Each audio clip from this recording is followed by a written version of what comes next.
Is this former world champion set to sign for All Elite Wrestling? And a top AEW champion has made a big announcement. But first, WWE CEO Nick Khan would speak with Lightshed Live this week, where he would discuss the recent Endeavor acquisition of the company, before revealing that there will be some big budget cuts once the deal is finalized. And Khan would say, if you look at what Endeavor was able to take out cost-wise from UFC in 2016 or shortly after the deal was done, we had the same expectation here. We think $50 million is a really conservative number. We have the integration team now, we're going to get those in shape. I think we'll have a better sense of it in a month or two. We're going to be pretty aggressive with them to make sure that for our shareholders and for our company, our organization is as lean and mean as possible, and we're going to rely on the Endeavor flywheel to make up the rest. Right now, it's unclear when the huge cuts will take place exactly, or if they will stretch into the talent roster, although of course we'll keep you updated as the story develops.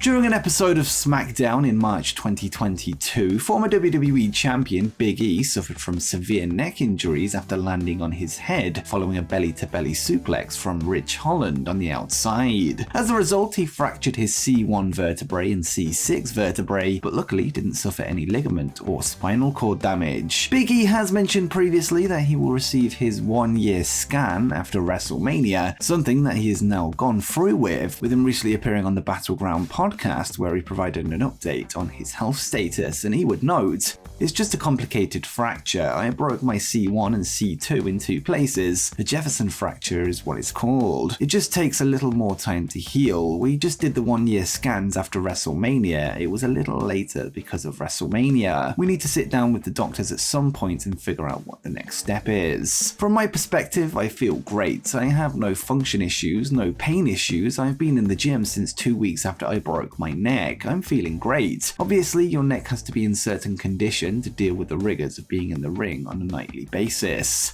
In spite of his injuries, Big E has remained active outside of the ring, assisting with WWE's NIL tryouts and securing a new position as the official MC for the Michigan Panthers of the USFL. With that said, it remains unclear when he will return to the ring.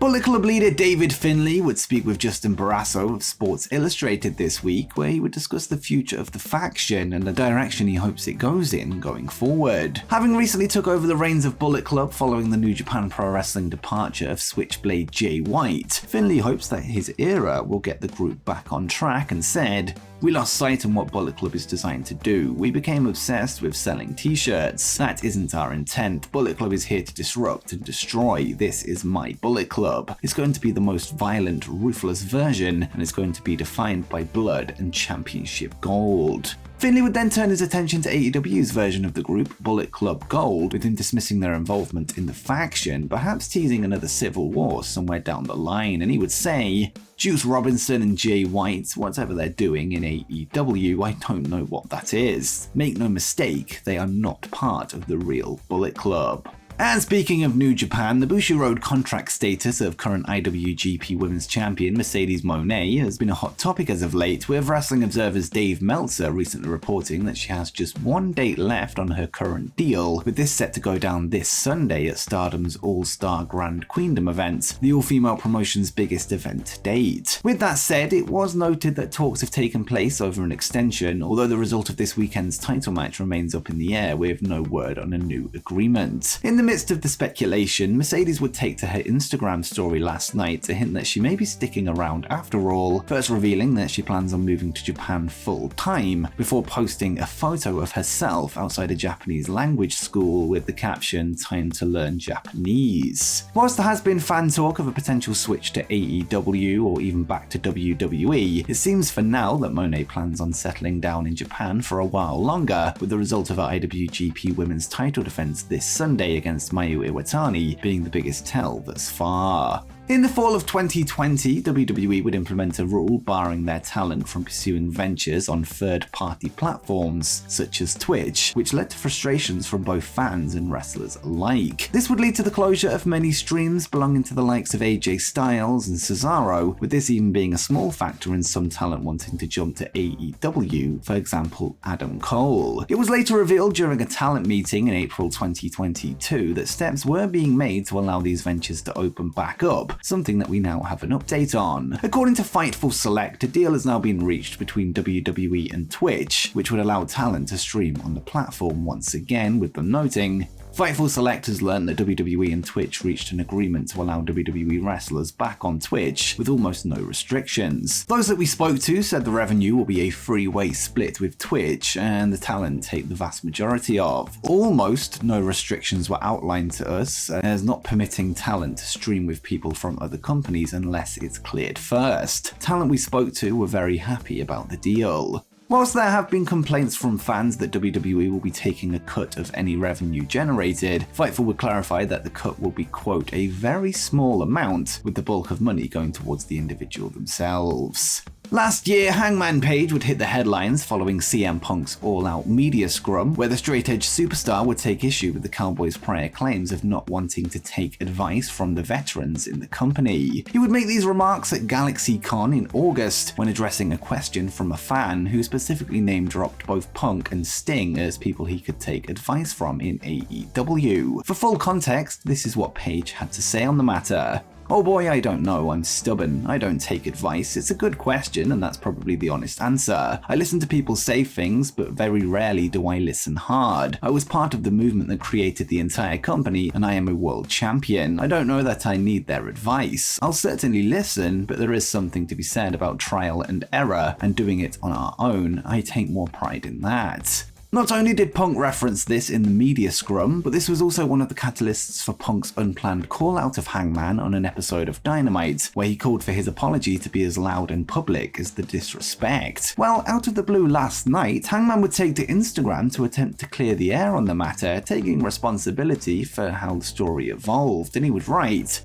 "The reports that I don't take advice have been greatly exaggerated, perhaps by no one more so than me. Advice and feedback, particularly from those who have come before, have always been and always will be welcomed and appreciated. My self-deprecating and dry insistence otherwise just comes from a place of being more personally interested in wrestling as an art than a sport. It would have been hollow for Picasso to try to paint a Mona Lisa. I kind of thought I'd have been asked about it by now and could have clarified. I just wouldn't want any of the older generation, especially those whose work with us is vital and unknown to fans, to feel that their wisdom is dismissed." Kota Ibushi is currently one of the top free agents in wrestling today, with him recently returning to the ring for the first time since October 2021 for 2 GCW shows over WrestleMania weekend. It's safe to say that most fans expect the Golden Star to reunite with former Golden Lovers partner Kenny Omega in All Elite Wrestling, something Ibushi would discuss with Dark Puro Flow on Twitter this week. Kota would reveal that he has been in contact with Omega as of late and hopes to speak with Tony Khan in the near future, and said, "Recently, Kenny and I have been talking about things other than games. For example, are your knees okay? Or is your shoulder okay? Also, I hope to be in contact with Tony soon. All In is taking place in Wembley Stadium come August, right? Perhaps if I could face Chris Jericho or Hangman Page in a singles match, or with the Golden Elite, maybe the Golden Lure," and that's where he stops.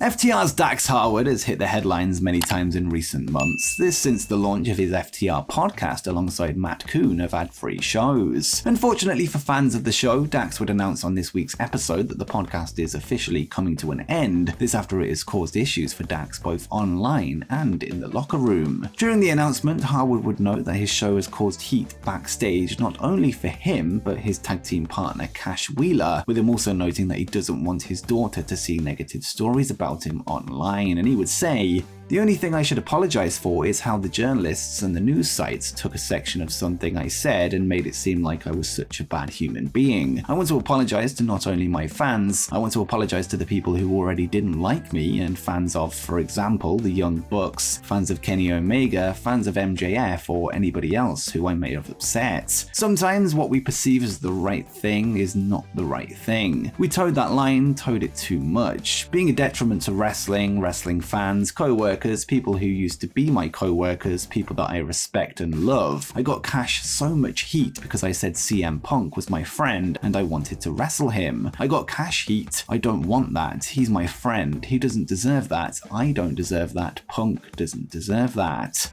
In defense of Dax and his show, he has always come across as fair and balanced throughout, with the stories about and the reaction to the show being more toxic than his actual words. Dax and Matt would note that the podcast could return at some point in some form, but for now it's time to close the door. And before you go, make sure you check out 10 masked AEW wrestlers unmasked.